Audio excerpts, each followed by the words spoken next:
Então, pessoal, continuando a nossa oficina de empreendedorismo, retomando no último slide que nós tínhamos parado na aula anterior, onde o Peter Drucker fala que as atividades que ocupam o lugar central da organização não são mais aquelas que visam produzir ou distribuir objetos, mas aquelas que produzem e distribuem informação. Ah, professor, mas continua o pessoal vendendo coisas físicas? Claro, só que não é mais só a coisa física. Você vai comprar uma geladeira, uma televisão, qualquer desses eletrodomésticos, móveis, etc. e tal, você já vira a quantidade de informação que vem junto? Nos processos de e-commerce, como é detalhado, como tem informação, e isso ganha da loja física, entre aspas. Por quê? Porque o vendedor não vai ter tudo aquilo ali na cabeça. E outra coisa, nós temos também, junto com o produto, está sendo vendido serviços. Não sei se vocês já viram. A garantia estendida, um seguro que vai lá e conserta o equipamento, vende já a instalação embutida. Então, por exemplo, eu comprei um ar-condicionado da Americanas e tinha lá já, você já pode comprar com a instalação. Era muito mais barato, né? Você comprava e a autorizada que ia fazer. Por que as fábricas começaram a fazer isso? Porque elas viram que se eu agrego informação e se eu facilito a vida do cliente, ele tende a voltar a comprar da mesma marca. E daí não era questão, porque é nesta loja ou naquela loja. Era aquela marca de ar-condicionados que facilitava também para eles não terem problemas. Porque se fosse uma pessoa inexperiente, sem conhecimento, iria possivelmente instalar o equipamento de forma errada e esse equipamento ele viria a dar problema. E a classificação vai dar conta do... Exato. E aí eu já tive casos, a gente teve que remanejar o ar-condicionado, porque minha esposa trocou de uma sala para outra sala comercial, né? Para uma casa agora, né? Já faz uns 3 anos. E aí na troca, chamei a mesma assistência técnica, que continuava sendo habilitada daquela marca, e a pessoa chegou e disse, olha, precisa dar uma carga assim, assim, assim, sabe? Porque tu deve estar com problema de que o ar-condicionado não está sendo tão eficiente. Ela disse, olha, tu tens razão, porque lá na outra sala era bem menor e ele não refrigerava bem, né? E aqui é maior, vai precisar mais.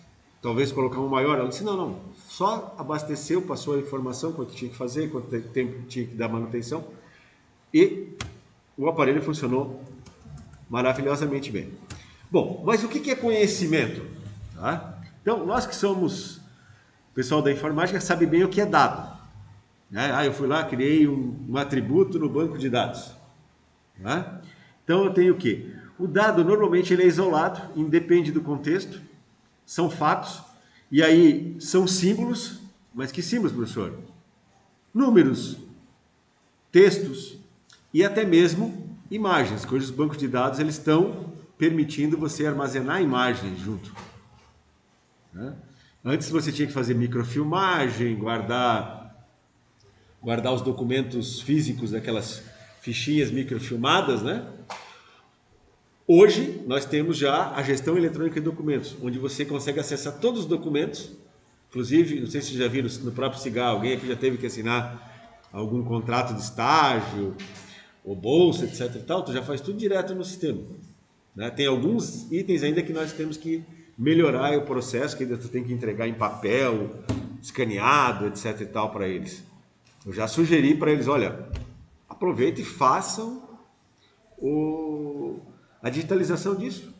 Porque aí assina o professor, assina o aluno, pronto, já fica resolvido. Já que o Instituto agora passou a aceitar a assinatura dentro do sistema, o famoso CIPAC. Todos vocês têm acesso a isso. Né? O processamento desses dados ele acontece dentro dos databases, né, os bancos de dados, e arquivos, imagens e textos, etc. e tal. A informação é quando eu começo a pegar esse dado e fazer combinação. Então, eu começo a ter um dado combinado, coloco esse dado num determinado contexto, passo a ter ele estruturado por tópicos, né? Passo a ter catálogos e diretórios. Aqui, normalmente, eu já estou utilizando o conceito de BI. Vocês já devem ter ouvido falar, que é o Business Intelligence, que ele procura correlação entre os dados, né? As principais empresas fazem isso. Então, só para vocês terem uma ideia, né? A famosa Ambev, que agora tem a Ambev Tech, eles compraram a empresa que fazia o sistema deles ali em Blumenau. Eles ainda utilizam o COBOL, que é um sistema que está funcionando para a Brahma desde a década de 60. Tá? Mas o que acontece? Eles extraem esses dados, fazem o que a gente chama de limpeza e analisam todos os dados à noite. Depois das 6 até as 7 e pouco da noite, está a equipe analisando como foram as vendas que aconteceram nas distribuidoras, né? Não no cliente final, porque eles não têm essa informação, mas na distribuidora. O que vendeu, como vendeu. Misturado com como está o clima, certo? Eles escolhem para cada região qual é o comercial que eles vão apresentar. Então, por exemplo, agora a gente está com um clima mais frio. Não adianta para eles passar aquela propaganda que passaria para o Rio de Janeiro e o Nordeste do pessoal na praia. Não combina para nós. Até tu não vai ter... tem uns bem, vamos dizer assim, adeptos à cerveja clara, mas eles colocariam propagandas para cervejas mais fortes, mais escuras, para dar um ambiente mais encorpado dentro de ambientes mais fechados. Por quê? Porque vai estimular o consumo daquele tipo de bebida. E vocês podem notar em todos os supermercados agora como o preço das cervejas claras, eles tem promoção para tudo quanto é lado, porque agora eles precisam liberar o estoque. Daí não é só a Brahma, é Antártica, é todas as marcas, Chincariol, que é da Kiri agora, né? E a patrocinadora do Oktoberfest. Comprou a Eisenbahn também, a própria Heineken e Kaiser, que são a dupla da Coca-Cola. E aí começa uma outra coisa, a questão da análise. Aí é o conhecimento. As máquinas conseguem gerar informação, mas eu preciso da interpretação humana para, inclusive, utilizar a inteligência artificial e modelar ela para você achar os padrões do conhecimento humano. Que aí é o quê? Baseado na interpretação, cognição e nas experiências. Então, se a gente fosse olhar uma pirâmide, vocês podem ver, aqui embaixo eu tenho os elementos dispersos, que são os dados padronizados, ou seja, a informação mais um contexto, da onde ele está. E aí eu tenho a informação e experiência que vai me dar o conhecimento, e combinado o conhecimento com a sabedoria, você passa a ter o quê? O conhecimento e a sabedoria da experiência para a tomada de decisão. Normalmente, se tu olhar também a pirâmide de decisão em qualquer organização. Então, se a gente fosse pegar aqui um exemplo clássico de sala de aula. Eu fiz a chamada. Maravilha. Eu tenho data por data, quem veio, quem não veio em uma aula. Certo? E aí o que acontece? A partir deste momento, eu só tenho dados. Quando eu começo a olhar o percentual de presenças e de ausências dos alunos, eu passo a ter informação. Né? E o próprio aluno, pela experiência dele, ele já sabe, poxa, eu não posso mais continuar faltando naquela aula, porque aquela aula eu já estou com, 15, 20% de faltas. Mais um pouquinho, eu não chego lá. Assim como também as notas. O que acontece? Todo mundo estuda praticamente igual até chegar às primeiras notas. A partir das primeiras notas, você toma uma decisão de quais disciplinas que você tem que estudar um pouco mais. Né? E assim dentro da organização também. Você analisa os produtos e, com base na análise dos produtos e das vendas desses produtos, você vai ter que tomar decisões. Então, por exemplo, um dos erros clássicos da Apple foi quando eles colocaram o cara que era da Pepsi Cola, o CEO da Pepsi Cola, como CEO da Apple. Ele no começo, ele até alavancou mais as vendas, né, porque ele entendia de propaganda, etc e tal. Só que o timing do produto Macintosh e as estratégias que eles estavam utilizando, o que aconteceu? No final eles começaram a boicotar o Steve Jobs, cortar os orçamentos dele, etc e tal. E o que aconteceu? É diferente o mercado de tecnologia do resto dos mercados. Então, como eles pararam de colocar inovação, os clientes começavam a olhar, tá, mas se não tem tanta inovação, para que eu vou comprar o Apple se eu tenho outro produto similar no mercado que está inovador mais ou menos do mesmo nível? Então, na época, eles tiraram o Steve Jobs e depois de 4 anos, com a injeção de 150 milhões de dólares do Bill Gates, né, do bolso dele, eles remodelaram a Apple de novo, colocaram o Steve Jobs como CEO, mas ele não queria saber de financeiro, não queria controlar o resto da empresa. Botaram o Tim Cook como braço direito dele para fazer esse negócio e ele ficou desenvolvendo as novidades e alavancou a Apple de tal maneira que, por exemplo, aqui, ó, se nós pegássemos aqui e colocasse aqui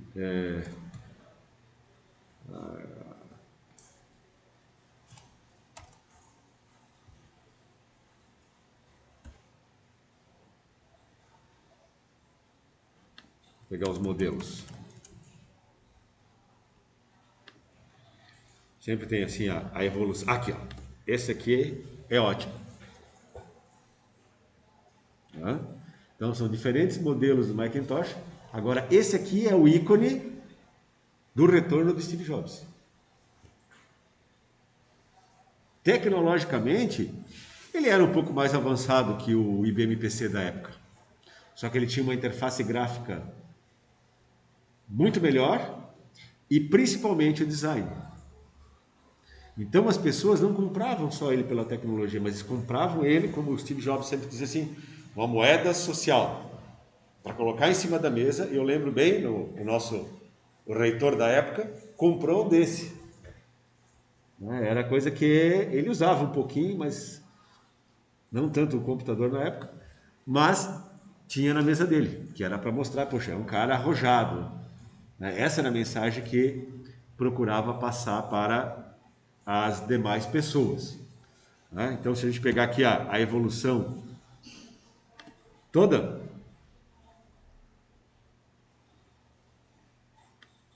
esse aqui é o John Sculley, que era o presidente da Pepsi, junto do Steve Jobs, quando eles lançaram o Macintosh.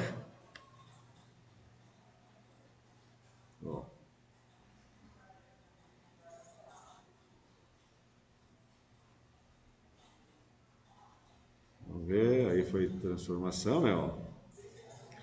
Então, ó, tá aqui toda essa informação. Ó, e aí esse aqui é a grande transformação que ele fez. Ele voltou em 97 e 98 lançou esse produto.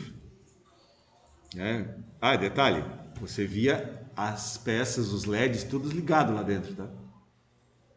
Então, sabe aquele negócio que o Steve Jobs era assim, tinha que ser bonito por dentro e por fora, tá? E aí você vai vendo aqui toda a evolução, ele lançando, olha aí, ó, procurando cada vez mais. O que ele fizeram aqui? Apple lança vídeo para celebrar 30 anos.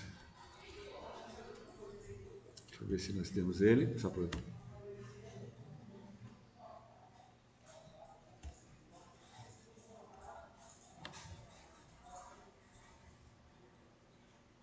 Ah, o vídeo não está disponível.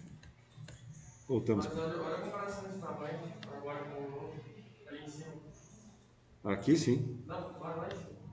É, esse é o novo. Pois é.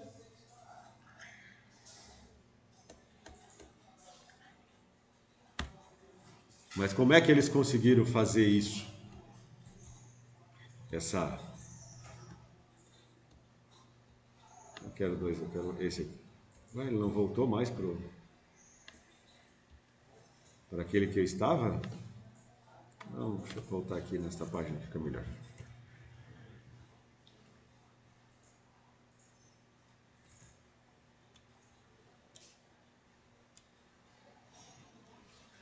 Ó.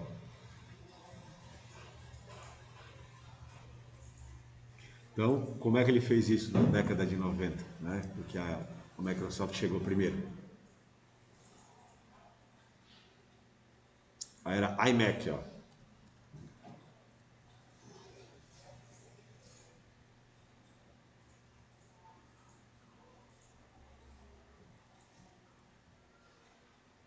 E ele lançou primeiro o USB. Agora, o que aconteceu?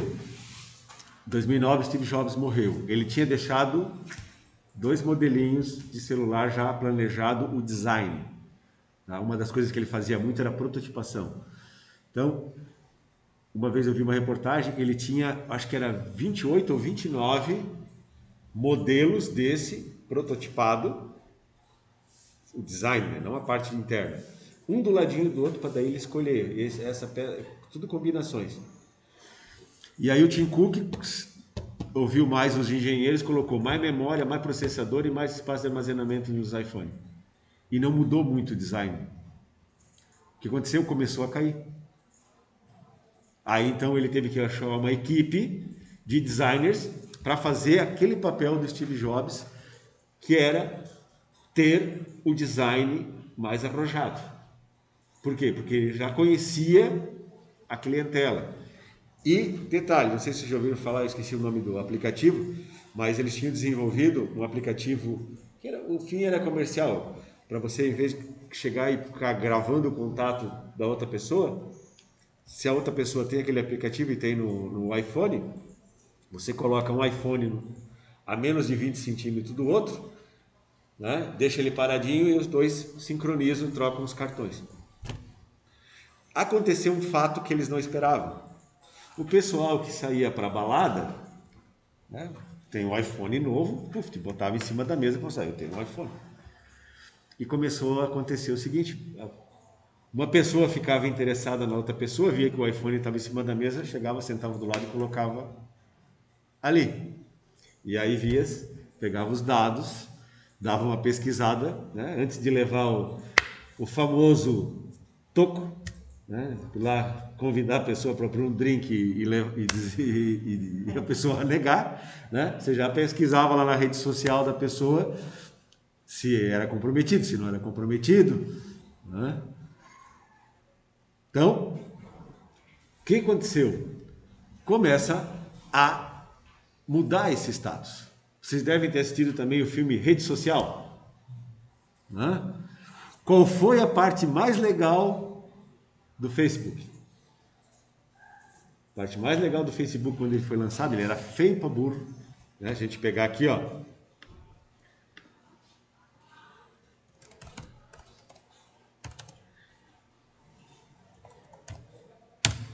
O ano que eu entrei no Facebook.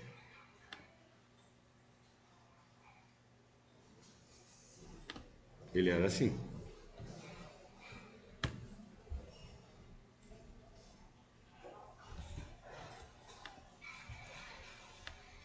Olha só, uma telinha azul com o nome de Facebook ainda, né? Permitia você colocar só algumas fotos, mas o que era o interessante? Era interesses da pessoa, onde a pessoa estudou, onde ela está trabalhando e principalmente a parte de relacionamentos. O pessoal queria saber se não, a pessoa está solteira, não está solteira, está procurando alguém, não está procurando alguém. Não é? Então, Essa é uma das grandes sacadas.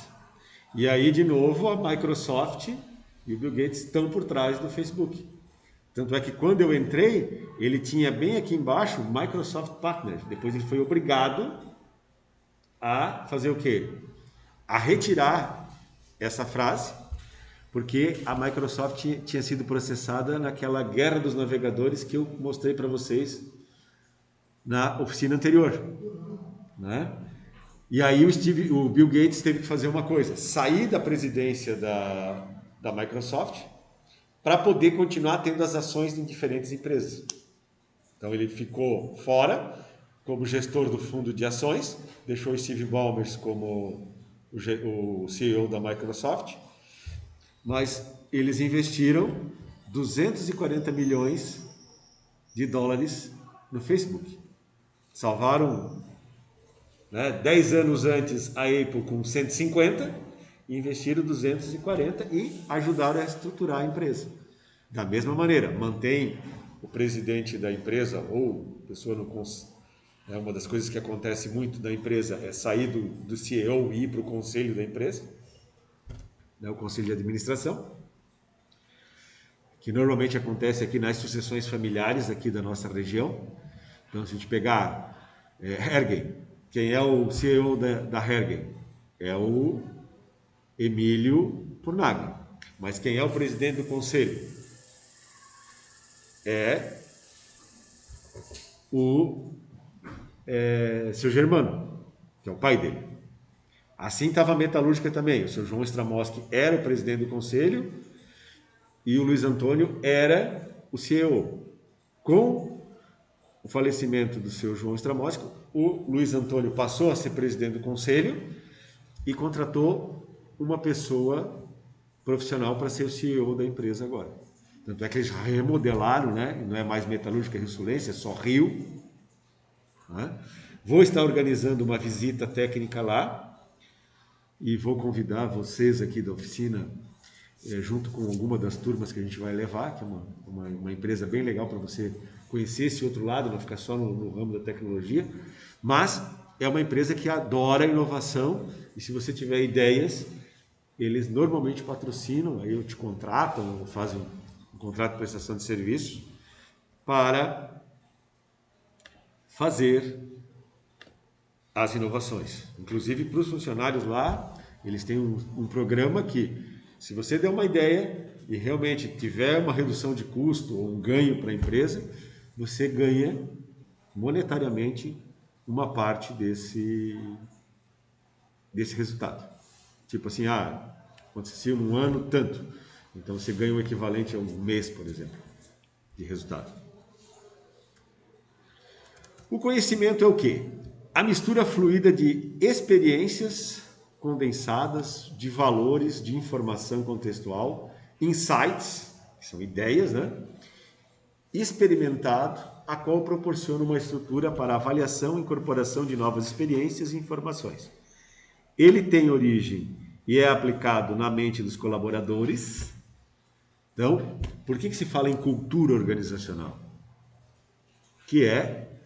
São os mecanismos que as empresas, né, as organizações de modo geral, têm para passar esses valores. Então, por exemplo, voltando lá naquele iMac de 98, o Steve Jobs, quando voltou em 97, ele passou pela empresa e encontrou o cara que tinha o desenho desse, não é a ideia dele, mas um desenho parecido. E aí perguntou pro designer, por que você está na Apple? Não, porque a Apple é assim, não, eu quero saber por que você continua na Apple. Não, porque a Apple é sinônimo de designs, etc. Ele assim, e o pessoal te deu apoio nessa ideia? Né, isso aparece bem no filme do Jobs, te deu apoio? Ele disse não, eles acharam fora de contexto. E aí foi a aposta dele, e tanto é que, claro, a mensagem para o mercado, 150 milhões de dólares do Bill Gates, né? Mas esse lançamento, não, é porque realmente a Apple voltou a ser, como ele coloca, né? Cool, né? Legal, de novo, e não mais só uma empresa comum. Né? Quanto Vocês viram a Microsoft sempre foi uma empresa mais reativa. Naquele vídeo que eu passei da Guerra dos Navegadores, vocês veem o seguinte: o pessoal da Microsoft dizendo, não, nós temos que combater essa nova empresa e concentraram todos os esforços para conseguir ganhar a guerra dos navegadores na internet. Mas no final, a guerra não foi ganha em tecnologia. A guerra foi ganha via Steve Ballmer, que foi comprando ações da Netscape Navigator até tomar o controle acionário da empresa. Porque, claro, o Tim Clark e o Anderson lá não iriam vender as ações preferenciais deles direto, até que eles se tornarem sócios minoritários dentro da própria empresa, e aí não teve outro jeito. O que a Microsoft fez? Lançou mais um ou dois modelos do Netscape Navigator, quer ver? Vamos ver se ainda existe, né?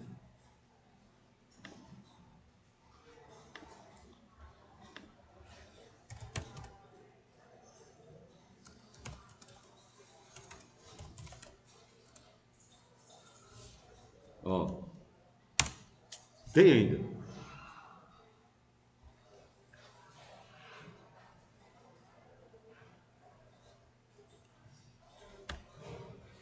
Vamos ver aqui qual é a última versão que eles têm. Ó.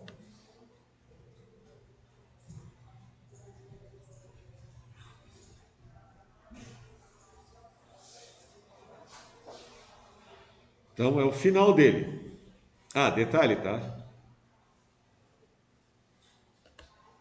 Sabe de quem é a América Online?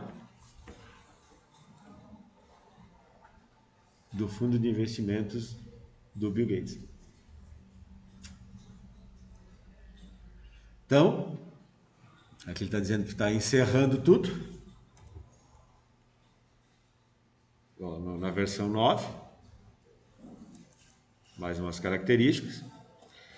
Mas o que eles fizeram? Eles levaram várias pessoas que eram da Netscape para dentro da Microsoft para melhorar o Internet Explorer, né? Que agora é esse aqui, o Edge. Ainda não consigo. Hã?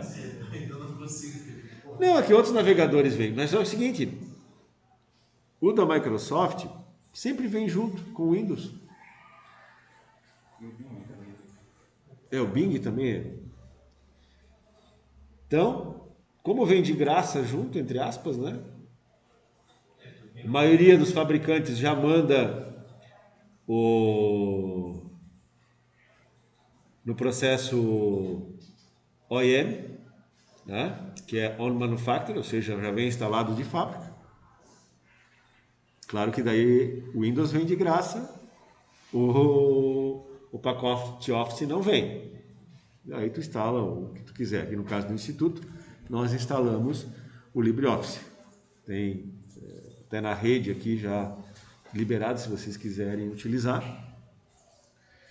Pensar, quem não conhece vai usar, só que o cara vai lá pro Google, começa a mexer no Google, o Google já oferece o Chrome, o cara sem saber, ele instala sem saber não. E tem uma outra funcionalidade que você é meio obrigado a fazer, né? Normalmente quando tu abre um arquivo ele já abre direto no Edge. E aí por comodidade a gente nunca muda. Sempre que tu vai abrir no Edge, sempre abre no Edge. Sim. No nosso caso, como a gente tem aqui toda essa parceria com a Google para fazer uso do Google Classroom e usamos aí durante a pandemia o Meeting, foi cortado agora para que a gente retornasse às atividades presenciais. A gravação, porque o Meeting ainda dá para usar, só não consegue gravar. Então, por isso que a gente usa para gravar as oficinas aqui o OBS, que é uma solução. Ó, o que acontece com o nosso conhecimento? Ele é dinâmico. O CELB 2001, criado nas interações sociais entre indivíduos e organizações. Lembre-se que as organizações são representadas por indivíduos.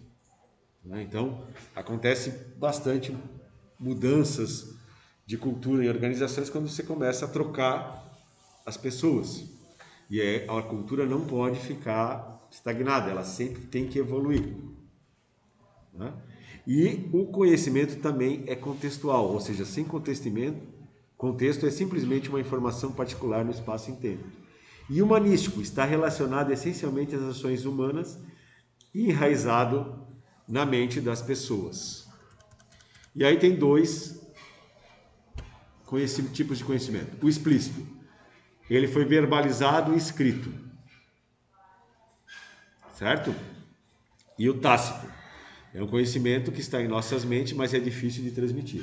Então, voltando lá atrás, né, dos livros mais famosos, que é dos irmãos Grimm, que deram origem a séries, etc. e tal, o que eles fizeram? Eles pegaram o conhecimento tácito, de cada aldeia tinha uma lenda, um monstro para assustar as crianças, né, uma explicação sobrenatural para determinados fenômenos, e eles transformaram em conhecimento explícito.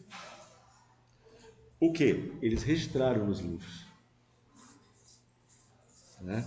Dentro da empresa também vai acontecer o seguinte: quando a empresa é pequenininha, trabalha muito conhecimento tácito. Por que na área de tecnologia se cobra tanto? Olha, quando você começar a programar, faz a documentação dos programas desenvolvidos, dos sistemas, faz a modelagem de dados, porque senão vira uma bagunça. E o que é comum? Que você tenha, e é uma área que se quem quiser se especializar vai ganhar muito dinheiro, que é o DBA, Database Administrator. Tá? Por quê? Porque é um pessoal que precisa ter muita lógica matemática, para as cardinalidades, etc. e tal. E, por outro lado, ele precisa conhecer muito dos bancos de dados. Então, um exemplo que eu experimentei foi na Secretaria de Educação. Na época, o CIASC não tinha funcionário suficiente, eu tive que forçar ele uns 3 meses até que eles me deram a carta dizendo que eles não iam me atender com aquela quantidade de funcionários, programadores, não tinha um DBA, não tinha um gerente de projeto, etc. e tal. A gente fez a contratação de 18 profissionais. O DBA, ele ganhava o equivalente ao gerente de projetos, que era o salário mais alto, só que ele trabalhava metade da carga horária. O que aconteceu? Em 3 meses, ele deixou o sistema redondinho, mesmo com a sistemática que era transmitir os dados via disquete ou por FTP de cada uma das escolas para processar lá no CIASC. O que acontecia? A aplicação convencional, o pessoal lia os dados e gravava. Só que ele lia os dados e gravava direto no banco de dados. O que o banco de dados faz? Ele vai guardar todo o log, quem inseriu, etc. e tal. E vocês já devem ter visto também, no banco de dados existe uma coisa chamada indexação. A indexação ficava comprometida, porque você ia inserindo dados e o banco de dados lá tentando se organizar. O que ele fez? Ele disse: olha, gente, quando vocês terminam de fazer o processamento, vocês só estão inserindo os dados? Sim. Ele disse: então é o seguinte, vamos gravar tudo em padrão texto, que é muito mais rápido. Ou seja, nós voltamos para a tecnologia semelhante ao COBOL. Então, em vez de ficar esperando processar o banco de dados, gravava todos os dados que tinham que ser inseridos, validados, obviamente.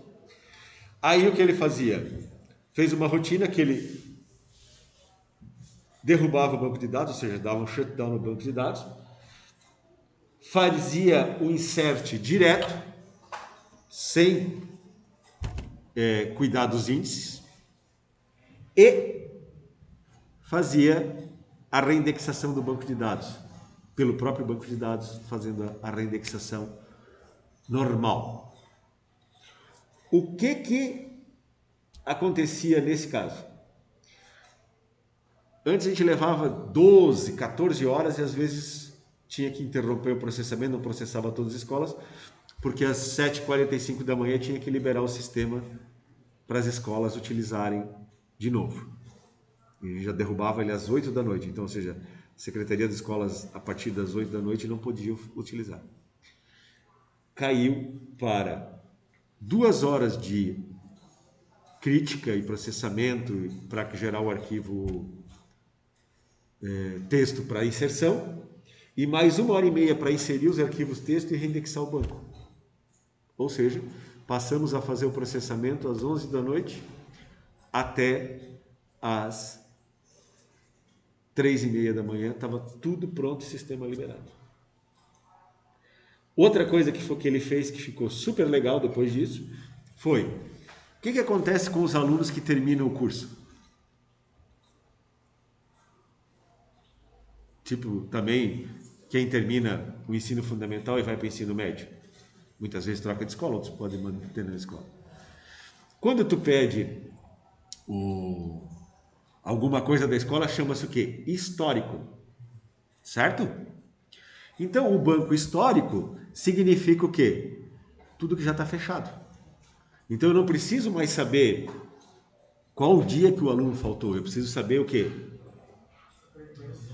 Qual o total de frequência e falta que ele teve. Qual as notas que ele teve e a média. Então, ele separou os bancos, que tinha dados desde 1994, quando começou o sistema. Já estou falando de 2007, ou seja, 13 para 14 anos de processamento de dados. Guardou essa informação num banco chamado histórico, onde todo mundo das escolas tinha acesso apenas à consulta, não podia inserir nenhum dado. E você sabe que no banco de dados, quando você não faz inserção, é super rápida a consulta. E manteve todos os alunos cadastrados e a possibilidade de mexer em notas referente ao ano anterior. Ah, mas por que, professor?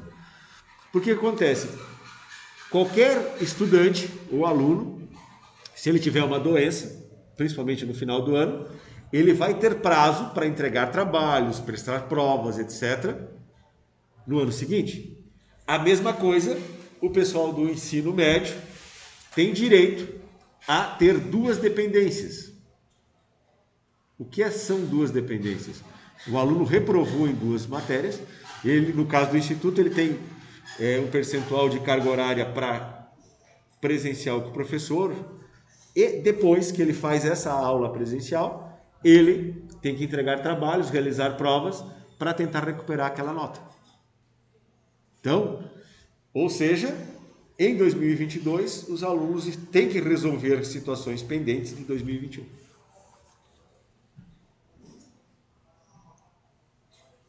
Então, se fazia normalmente deixar o ano anterior aberto ainda para alterações. Essas alterações acontecem durante o ano, fim do ano, fecha. Aí o aluno ou reprova ou passa.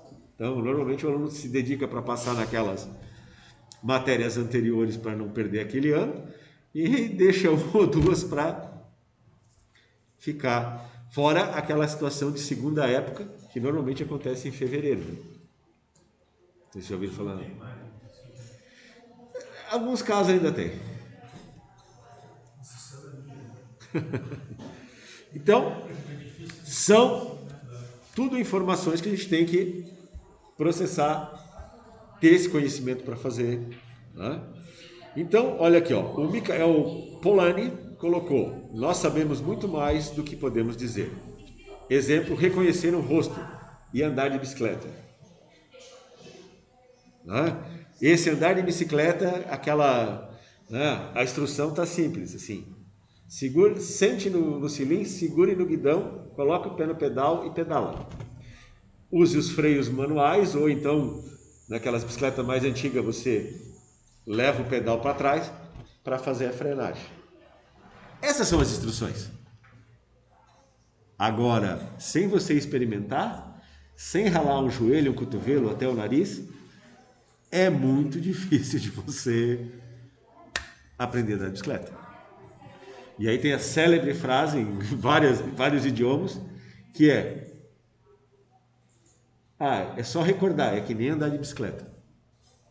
Né? Ou seja, se você já experimentou uma coisa, mesmo que você não tenha toda a prática, porque você não está utilizando frequentemente, mas você retomar. Mesma coisa em um idioma.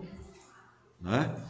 Acontece muito, e se Deus quiser nós vamos conseguir trazer e ter algumas palestras internacionais. Eu, quando faço intercâmbio, ou quando recebo alguém de intercâmbio, o primeiro dia dá uma travada. Depois eles riem, depois Fábio, como tu melhorou o teu alemão, o teu inglês? Eu disse, não, só porque fica adormecido, né? Então, resumidamente, o que acontece nas organizações? Você tem um conhecimento tácito, você faz a socialização, transforma ele explícito pela verbalização ou por montar, faz uma combinação, de novo internaliza. Por quê? Porque você faz a combinação com o conhecimento de outras pessoas. Sempre há uma troca de informações. Então, por exemplo, nessa oficina, o que acontece? Eu estou passando conhecimento para vocês, mas vai ter uma parte prática onde eu vou receber conhecimentos de vocês. Eu vou receber informações, eu vou ler os textos que vocês produzirem e isso vai me transformar. Ou seja, a versão do professor Fábio 2022, ela é a somatória de todas as outras 50 versões minhas, do meu ano 1 até os 51 que eu estou agora. Então, o que eu conhecia lá na década de 70 era menor do que eu conhecia na década de 80, que é menor do que na de 90, que é menor que do anos 2000, que é menor do que os 2010 e agora na década de 20, certo? Na empresa também. O que acontece? A partir do momento que você tem um determinado comportamento, você pode criar regras para validar aquele comportamento e, graças a Deus, agora nós estamos tendo o quê? A chance de inovar. As empresas estão abertas à inovação. Inovação virou a palavra de ordem. Vocês já viram o videozinho dos macacos molhados? A historinha dos macacos molhados da questão de não mudança organizacional? É um videozinho bem bacana, né? Que aqui está da pessoa e a dimensão ontológica da organização. É um videozinho muito legal que vale a pena vocês verem, que é a questão comportamental na organização.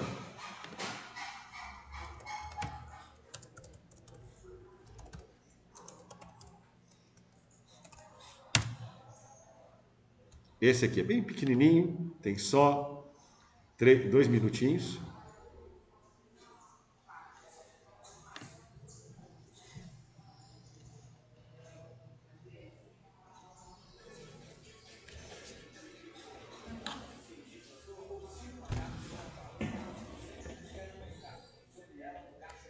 Espera um minutinho, deixa eu aumentar o som.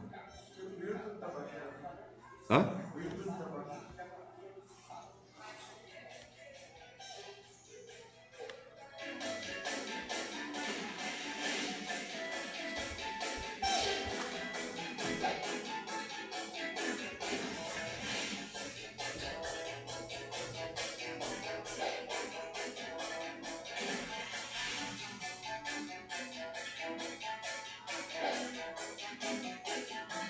Depois de um certo tempo, quando o macaco ia subir a escada, os outros enchiam com pancadas.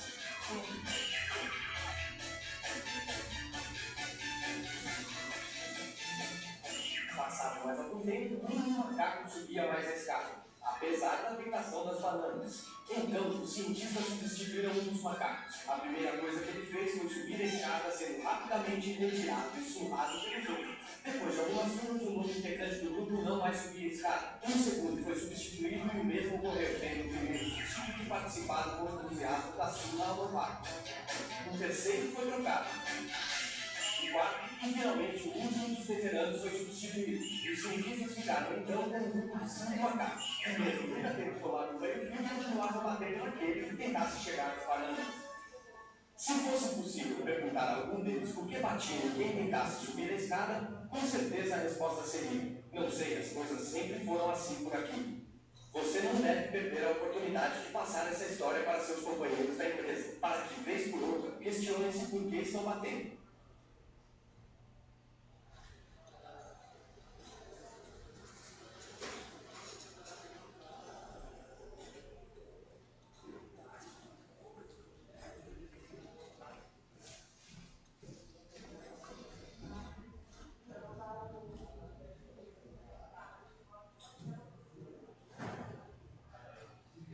A Núcleos Tecidos quer te ajudar a ir mais longe. Além das passagens com até 50% de desconto, agora também tem pacotes completos com hotel e voos para destinos incríveis do Brasil e do exterior. Acesse agora mesmo o site da Núcleos Milhas e aproveite para comprar seu pacote e fazer aquela viagem tão desejada. Tudo parcelado em até 12 vezes no cartão ou 6 vezes no boleto bancário. Núcleosmilhas.com. E tudo que é bom.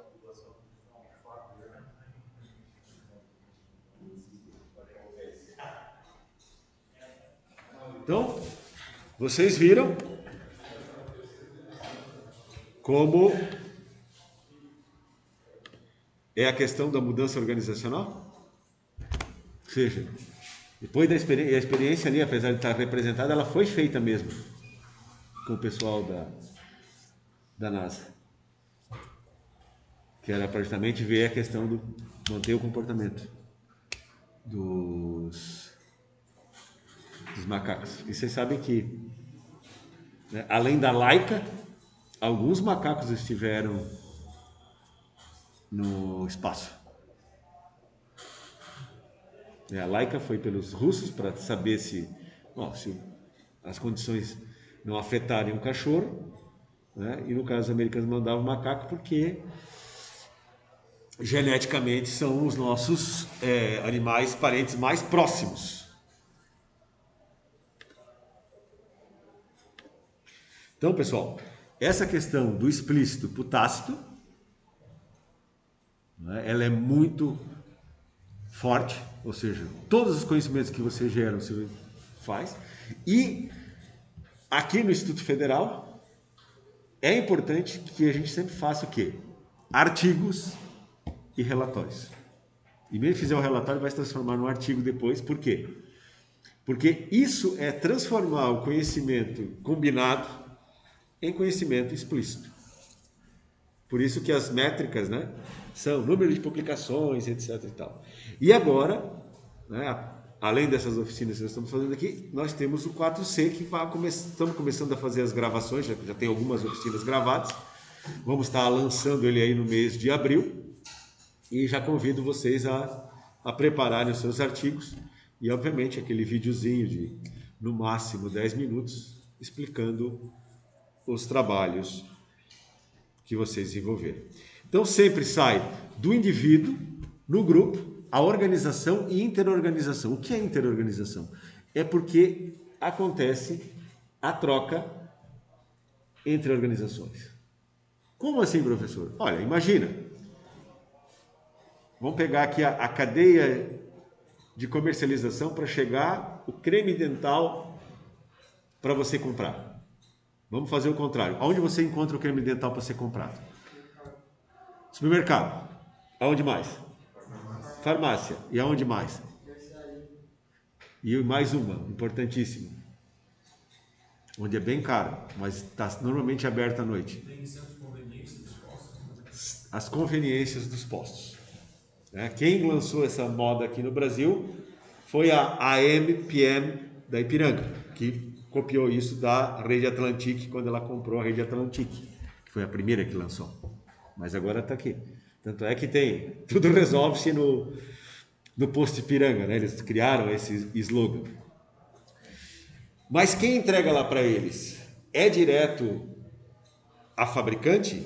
Não. Eles têm no meio um item que é o distribuidor. Aí você vê lá, distribuidora tal, ou o atacadista tal aqui, né? Então, a gente for olhar, você tem o Unibox, tem o Catarinão, tem o Brasil Atacadista, são grandes fornecedores aqui da região, e tem outras distribuidoras que você vê os caminhões, né?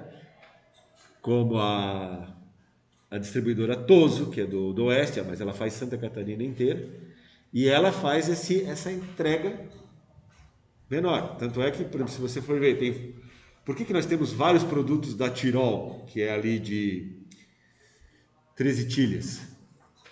Porque eles têm um distribuidor bem forte que faz a distribuição dos produtos dele e também o incentivo a consumo. Você vai, às vezes, no supermercado, tem uma pessoa lá da Tirol te dando um pouquinho de iogurte, um pedacinho do queijo deles, etc. e tal, para incentivar a compra da marca. Então, essa relação tem a troca de informações e tem a troca de conhecimentos. E aí o que acontece com essas grandes marcas que não conseguem chegar, por exemplo, as marcas da P&G, da Unilever e etc e tal. O que acontece com essas grandes marcas? Como é que eles chegam, já que eles têm que trabalhar com conhecimento interorganizacional, organização, os grupos tal, como é que eles chegam no cliente final?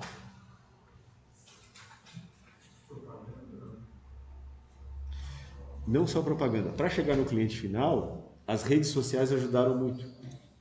Eles fazem o quê? Já ouviram falar no caminhão e no avião do Faustão? Que era o mais famoso, mas todas as outras redes têm. É o quê? Você tem que se cadastrar, passar o teu e-mail e colocar os códigos de barra dos produtos para ser sorteado. E caso você seja sorteado, às vezes você ganhava até um cupom de desconto que você ia lá no supermercado, levava o cupom impresso, eles te davam aquele desconto para você comprar o produto pela metade do preço. Então não era só, eles viram que só dá para uma pessoa tudo, não ajudava. Então eles sorteavam alguns e davam o desconto para a pessoa pegar. Mas você tendo o e-mail da pessoa, você chegava, qual é a base do Facebook no teu cadastro? É o endereço do e-mail. Inclusive até telefone, né? Eles colocavam. Exatamente, para receber o WhatsApp. A Coca-Cola faz muito nisso. Faz propaganda, a promoção. Mande o código que está na tampinha do produto tal para o seu. A partir do momento que você faz isso, eles têm o teu WhatsApp e quando tem outras promoções eles te mandam. E aí é o seguinte, você só faz promoção quando as vendas estão baixas. Se as vendas estão indo bem, ele vai mantendo. Ou no lançamento de um produto diferente. Por exemplo, após a Coca-Cola fazer a parceria com a Heineken e a Chincariol via Kiri comprar a Eisenbahn, a Ambev lançou o que? A duplo malte, certo? Mas ela não teve o mesmo efeito que essas outras duas, para quem gosta de uma cerveja por malte. E olha que eles forçaram, foi várias lives, todas as lives do sertanejo durante 2020 e parte de 2021 era tal. Qual é a marca que está agora que eles fizeram a parceria com a marca alemã? Spaten. A Spaten. Isso. Não sei se vocês lembram de uma palestra do Interuni que a gente fez em 2020. Foi gravada e tal, está lá disponível. Que tem um professor que é da área de informática e agronomia, e ele explicou o processo de distribuição, como é que eles trabalhavam lá com as marcas de cerveja. E o professor Domingos esteve aqui, infelizmente não foi possível nós entrarmos no instituto para conversar com vocês, mas ele é da escola técnica, vamos chamar assim, HSWA, a Hochschule, né? De Waldorf Trierswahl, que é do lado de Munique, que é a universidade que é parceira da Spaten, lá. Porque, se vocês olharem, a Spaten, a história dela, ela foi desenvolvida pelos padres franciscanos, que tinham um mosteiro e que depois virou essa escola técnica. Inclusive, se nós temos acordo firmado, se vocês quiserem, poxa, professor Fábio, eu quero passar uma temporada lá na Alemanha, fazendo intercâmbio, você pode participar do curso de mestre cervejeiro para iniciantes. Vamos dizer assim, é o carro-chefe deles. Então eles têm área de informática, tem área de agricultura que é bem forte, mas vamos dizer assim, o que chama mais atenção para os estrangeiros é esse curso de mestre cervejeiro. Eu não visitei essa, mas eu visitei a cervejaria de Kaiserslautern e uma cervejaria em Freiburg, e lá eles têm a tradição de 2 dias por semana, quando eles fazem o envasamento das cervejas, né, seja colocar nos barrilzinhos que a gente chamaria aqui de chopp, ou nas garrafinhas para vender no supermercado. Agora aqui no Brasil, vocês já viram a garrafinha que vem com um sistema de arame e uma tampa de... uma rolha de... ou plástico ou de... como é o nome daquilo? De porcelana, com uma borrachinha. Aqui no Brasil eu comprei a 1874. Que é essa aqui, ó.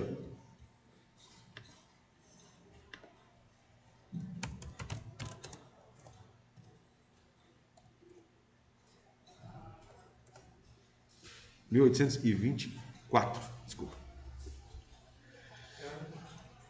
Esta aqui é a cerveja. Bem bom. Ó, esse é o sistema.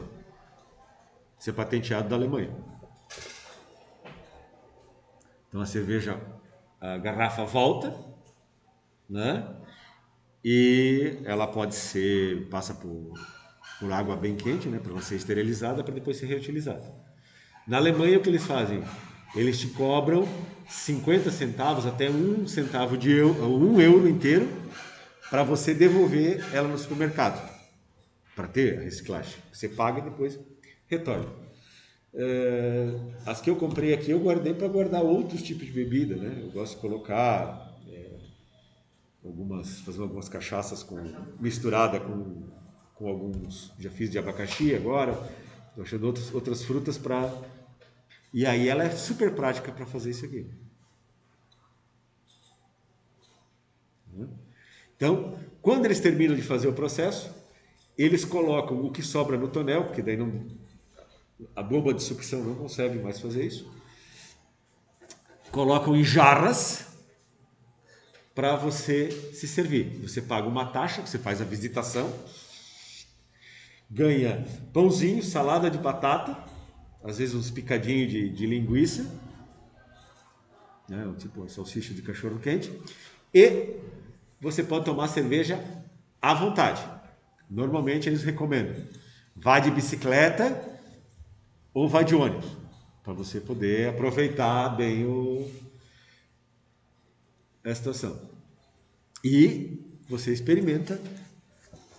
É fantástico isso aí para você fazer. Aqui quem faz essa mesma sistemática é a Salton, Vinho Salton, ali em Garibaldi, pertinho de Caxias do Sul. Eu sempre recomendo. Fiz uma excursão que a gente passou na volta, né? A gente visitou algumas indústrias, a gente visitou a Agrale, a Randon não pôde, visitou a Intral, que faz essas lâmpadas aqui, né?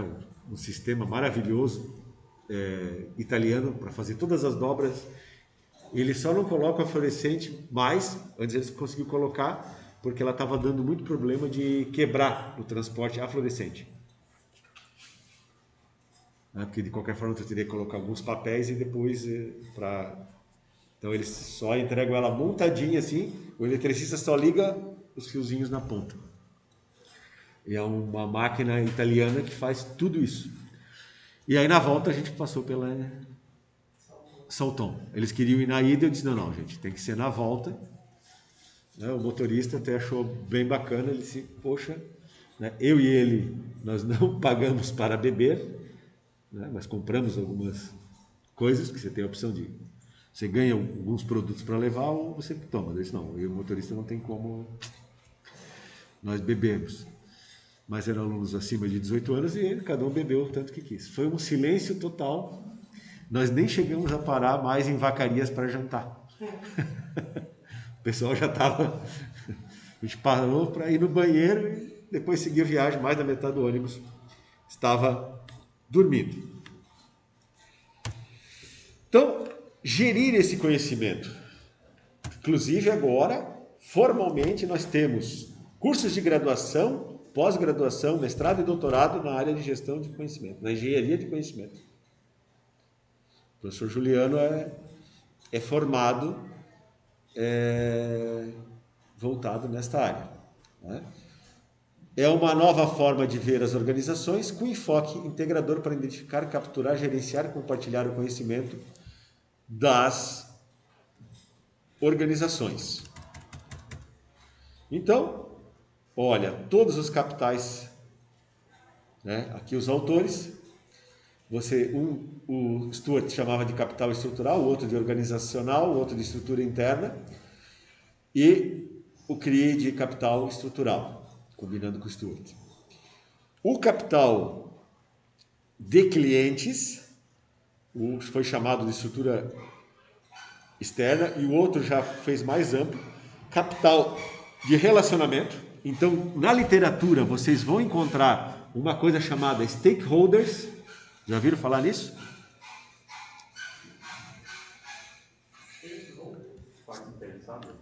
Exatamente, ó.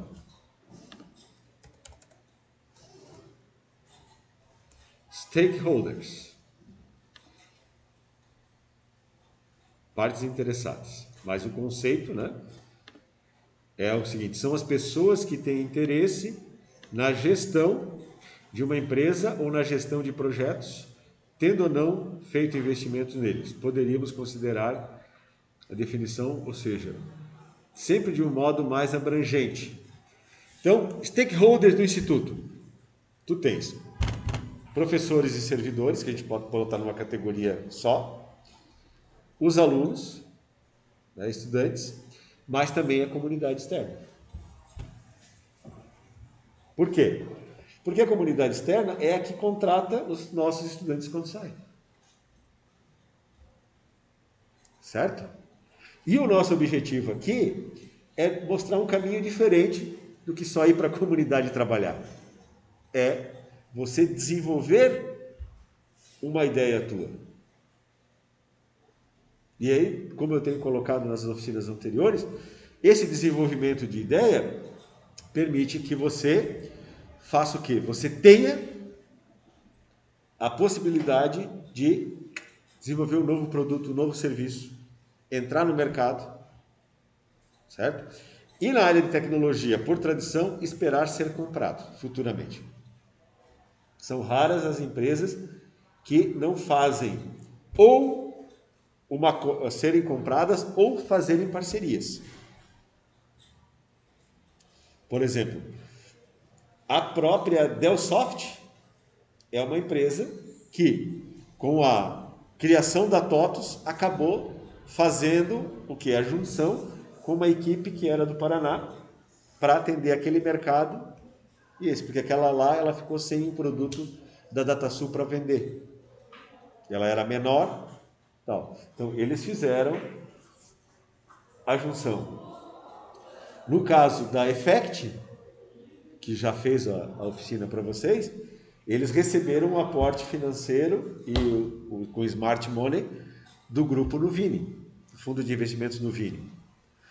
A área central que a gente vai ainda fazer, a apresentação deles aqui para vocês, eles fizeram a parceria e receberam capital de investimento de um empresário direto. A Unifique é a junção de todas as pequenas empresas de internet que faziam empresa via rádio. Né? Ela começou aqui com a Aeroshoten, dentro do GTEC, que é a incubadora que a gente vai fazer uma visita a ela ainda, como BR Life. Por quê? Porque ela apareceu no momento em que a Brasil Telecom, na época, depois agora Oi, ela só atendia com internet ADSL até 2,5 km, 3 no máximo, em volta da central dela, ali no bairro, na Rua 15, né, que é o bairro Laranjeiras. Então, o que acontecia? Eu morava ali próximo do Instituto Maria Auxiliadora, tinha internet ADSL, era uma maravilha. Quando eu mudei lá para casa, a gente testou, não funcionou. Tive que cancelar todos os planos deles lá, estava aquele trabalho maravilhoso. E aí a BR Life passou a me atender com a internet via rádio. Depois que eles se uniram e virou Unifique, eles chegaram lá em casa com a fibra ótica. Antes eles tinham aquela internet via cabo de cabo. Que tinha TV por assinatura, não? Sim. Eles tinham esse aí também. Sim, eles também é o seguinte, eles compraram a RSTV, que era aqui próximo. TV a cabo, eles compraram para usar aquela estrutura. Até que eles tiveram a autorização para lançar as fibras. Lá em casa foi troca direta para fibra. Pensa numa maravilha. Sim. Que foi. Né? Então, gente, nós temos todas essas questões dos stakeholders. Né? E aí nós temos o capital humano, que esse aqui os dois chamam de capital humano, o outro de competências e o capital intelectual. Hoje, na Bolsa de Valores, esse aqui é avaliado na empresa. Então, quando um grande desenvolvedor de ideias, como o Steve Jobs, sai de uma empresa, ela dá uma baqueada, como deu. 2 anos eles, poxa, as vendas e tal, eles tiveram que trabalhar já uma equipe de inovação forte e design, principalmente, para manter o Apple, né, o iPhone, o Mac e tal, com designs diferenciados. Né? Por que a indústria de veículos ela vai trocando o design dos carros? Ela vai trocando o design dos carros porque a pessoa quer comprar e quer mostrar, não, meu carro é ano atual. É uma questão de status social. E tem 2 modelos de carro que continuam sendo produzidos com a versão velha, que é o Corsa Sedan e o Uno quadradão. Ele tem um que é mais arredondadinho, mas para que vende aquele? Tu vê que a maioria, né, tá com uma escada em cima, ou então tá todo plotado, que é lá de uma empresa. São veículos que fizeram o quê? Fizeram o seu mercado para a área empresarial. E a área empresarial, ela não quer um carro bonito, não quer mostrar, eu estou com um carro novo, ela quer um carro que ande e aguente os desafios de trabalhar. Uma coisa que foi interessante foi quando saiu esse novo Ford Ka, em 2015, as empresas pré-moldadas de Tuporanga praticamente toda comprou pelo menos 2. Veio acho que umas 2 cegonhas só de Ford Ka novo, só de Tuporanga para as empresas de pré-moldado. Sim. Compraram uma quantia. Questão de preço e... Porque ele saiu aquele motor 3 cilindros, turbo, tem que fazer uma economia muito grande. Sim. Por isso eles compraram bastante desses. E mais uma coisa, na época ali, se eu não me engano, a Ford tinha um benefício que tu podia usar uma parte daquele ICMS parado, porque tu paga muito ICMS na compra do cimento.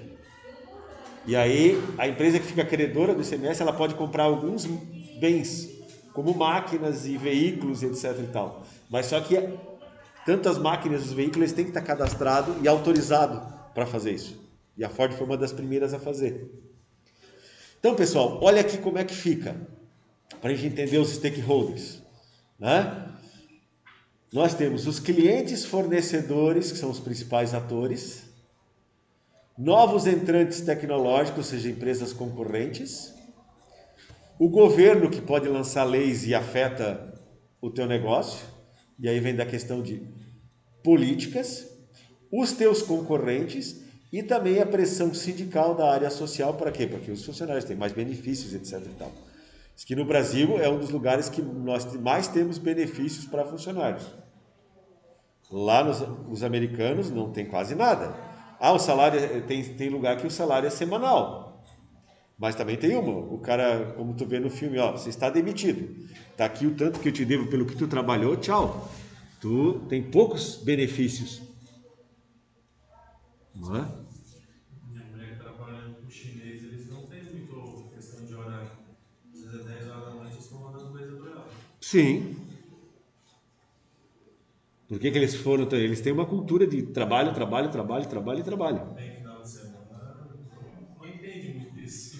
Não, eles mal e mal têm uns feriados deles lá, religiosos, e acabou. Que são diferentes dos nossos. Então, por exemplo... As primeiras vezes era engraçado, porque eles queriam ir numa loja no domingo, daí eu tentava mostrar para eles, não, tá fechado, não, tá fechado. Eles entenderam que no final de semana as coisas não funcionam direito. Agora já entenderam. Não é São Paulo, né? Mesmo assim, São Paulo fecha muita coisa. Né? Mas São Paulo não dorme. Então, e aí tem as questões de economia global também, né? Que influencia. Então, por exemplo, vocês viram aí o aumento dos preços dos combustíveis e agora de várias coisas por conta da famosa guerra Rússia-Ucrânia. Então, resumidamente, nós temos o capital de relacionamento, o capital intelectual, o capital estrutural, envolto do capital ambiental, onde a empresa está, a organização está inserida. Outra coisa que precisa a empresa fazer é o seguinte, não é só vender, ela tem que mostrar um lado social, porque senão as pessoas não estão mais comprando.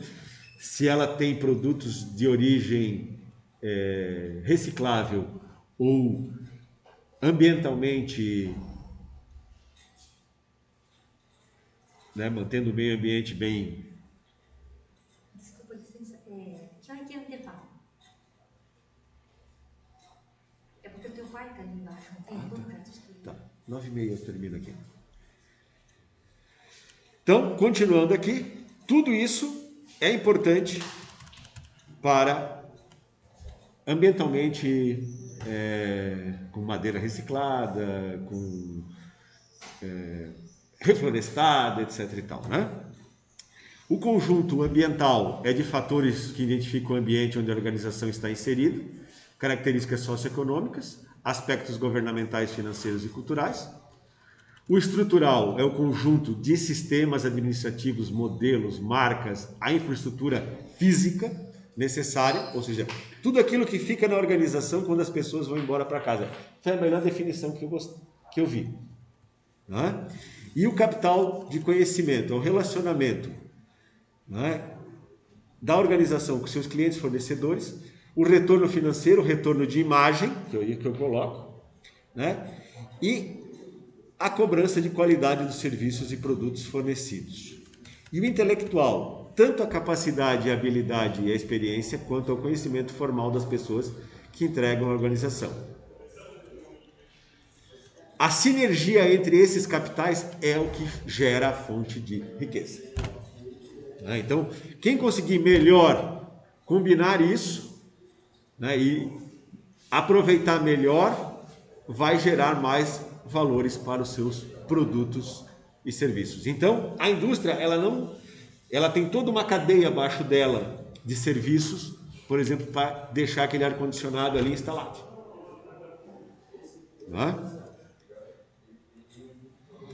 E aí, isso está gerando mudança no cotidiano das pessoas, ou seja, cada vez mais rápido. Pós-pandemia, mudou mais ainda.